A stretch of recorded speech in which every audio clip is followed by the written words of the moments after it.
أعوذ بالله من الشيطان الرجيم بسم الله الرحمن الرحيم یوم ندعو کل اناس بإمامہم،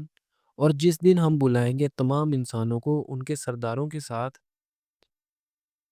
فمن اوتی کتابہ بیمینہ فاولئک یقرؤون کتابہم ولا یظلمون فتیلا، تو جس کو دیا جائے گا اس کا اعمال نامہ اس کے داہنے ہاتھ میں، تو ایسے لوگ پڑھیں گے اپنے اعمال نامہ کو خوشی کے ساتھ، اور ان پر ظلم نہ کیا جائے گا داغے کے برابر بھی۔ ومن کان فی ہذہ اعمی فہو فی الآخرۃ اعمی واضل سبیلا،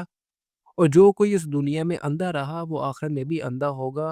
اور راہ سے بہت دور بھٹکا ہوا۔ وَإِن كَادُوا لَيُفْتِنُونَكَ عَنِ الَّذِي أَوْحَيْنَا إِلَيْكَ لِتَفْتَرِيَ عَلَيْنَا غَيْرَهُ، اور اے نبی صلی اللہ علیہ وآلہ وسلم، یہ لوگ تو اس بات پر تلے ہوئے تھے کہ آپ کو فتنے میں ڈال کر اس چیز سے ہٹا دیں جو ہم نے آپ کی طرف وحی کی ہے، تاکہ آپ اس کے علاوہ کوئی اور چیز گھڑ کر ہم سے منسوب کر دیں۔ یہ آیت اس بے پناہ دباؤ کی طرف اشارہ کر رہی ہے جس کا سامنا رسول اللہ صلی اللہ علیہ وآلہ وسلم کو قریش مکہ کی طرف سے تھا۔ ایک طرف تو قریش مکہ آپ صلی اللہ علیہ وآلہ وسلم پر مسلسل دباؤ ڈال رہے تھے کہ آپ صلی اللہ علیہ وآلہ وسلم قرآن کے غیر لچکدار احکام میں کچھ نرمی پیدا کریں، اس کلام میں کچھ ترمیم کر لیں، کچھ اپنی بات منوائیں اور کچھ ہماری مانیں۔ وَإِذًا لَاتَّخَذُوكَ خَلِيلًا، اور اگر آپ صلی اللہ علیہ وآلہ وسلم ایسا کرتے تب تو یہ لوگ آپ صلی اللہ علیہ وآلہ وسلم کو اپنا گھرا دوست بنا لیتے۔ وَلَوْلَا أَن ثَبَّتْنَاكَ لَقَدْ كِدتَّ تَرْكَنُ إِلَيْهِمْ شَيْئًا قَلِيلًا، اور اگر ہم آپ صلی اللہ علیہ وآلہ وسلم کو ثابت قدم نہ رکھتے تو عین ممکن تھا کہ آپ صلی اللہ علیہ وآلہ وسلم ان کی طرف کچھ نہ کچھ جھک کے جاتے۔ اِذًا لَأَذَقْنَاكَ ضِعْفَ الْحَيَاةِ وَضِعْفَ الْمَمَاتِ، اگر ایسا ہو جاتا تب ہم آپ صلی اللہ علیہ وآلہ وسلم کو دگنی سزا دیتے زندگی میں اور دگنی سزا دیتے موت پر۔ ثم لا تجد لك علینا نصیرا، پھر نہ پاتے آپ صلی اللہ علیہ وآلہ وسلم اپنے لیے ہمارے مقابلے میں کوئی مددگار۔ آیت کا مضمون بہت نازک ہے، لیکن موقع محل اور سیاق و سباق کی نزاکت کو دیکھتے ہوئے اصل مفہوم کو سمجھنے کی ضرورت ہے۔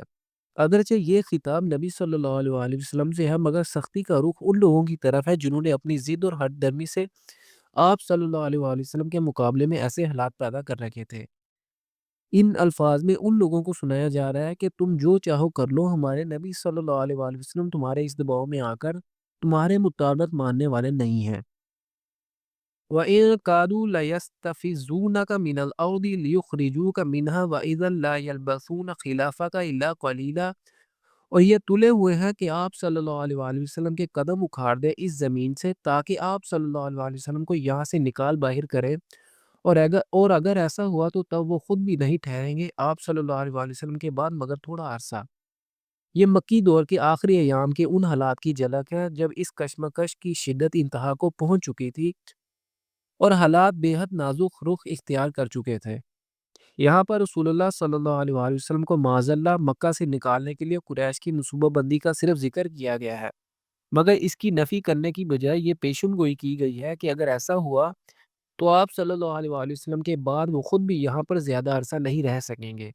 چنانچہ ایسا ہی ہوا۔ قریش کے اکثر سردار تو ہجرت کے دوسرے برسی جنگ بدر میں قتل ہو گئے، جبکہ صرف 8 سال بعد مکہ شہر پر آپ صلی اللہ علیہ وآلہ وسلم کا باقاعدہ تسلط بھی قائم ہو گیا۔ سنت من قد ارسلنا قبلک من رسولنا، یہی ہمارا طریقہ رہا ہے ان کے باب میں جنہیں ہم نے آپ صلی اللہ علیہ وآلہ وسلم سے پہلے بھیجا اپنے رسولوں میں سے، یعنی آپ صلی اللہ علیہ وآلہ وسلم سے پہلے جتنے بھی رسول آئے ان کے بارے میں ہمارا قاعدہ اور قانون یہی رہا ہے کہ رسول کی ہجرت کے بعد متعلقہ قوم پر سے اللہ کی امان اٹھا لی جاتی ہے اور اس کے بعد وہ قوم بہت جلد عذاب کی گرفت میں آ جاتی ہے۔ وَلَا تَجِدُ لِسُنَّتِنَا تَحْوِيلًا، اور آپ صلی اللہ علیہ وآلہ وسلم ہمارے طریقے میں کوئی تبدیلی نہیں پائیں گے۔